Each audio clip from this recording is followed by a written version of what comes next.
আসসালামু আলাইকুম। আশা করি সকলেই ভালো আছেন। প্রতিদিন ভোজনে আপনাদের স্বাগতম। আজকে আমি আপনাদেরকে দেখাবো কিভাবে শাহী মশলা বানাবেন। এই মশলাগুলো আপনারা যে কোনো শাহী রান্নায় ব্যবহার করতে পারবেন।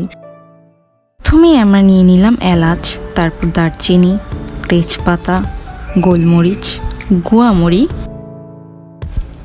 লবঙ্গ, পোস্তদানা, ধনিয়া, শাহী জিরা, জয়ফল, জয়ত্রী, বড় কালো এলাচ, স্টার মশলা, জিরা, সাদা গোলমরিচ, এই সবগুলো সমান সমান নিয়েছি।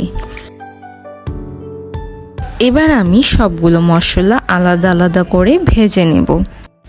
শাহী জিরা, পোস্তদানা, তেজপাতা, জিরা আমরা খুবই অল্প সময়ের মধ্যে তাড়াতাড়ি ভেজে নেব। এগুলো বেশি ভাজলে তেতো হয়ে যাবে বা পুড়ে যাবে, আর খেয়াল রাখতে হবে কোনো মশলাই যাতে পুড়ে না যায়।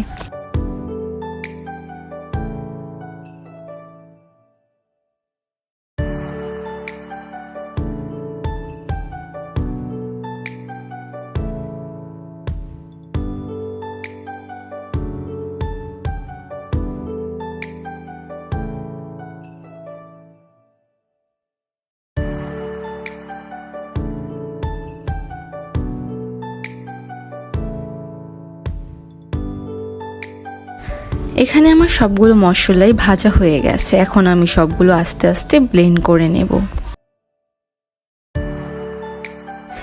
এই তো হয়ে গেল আমার শাহী মশলা।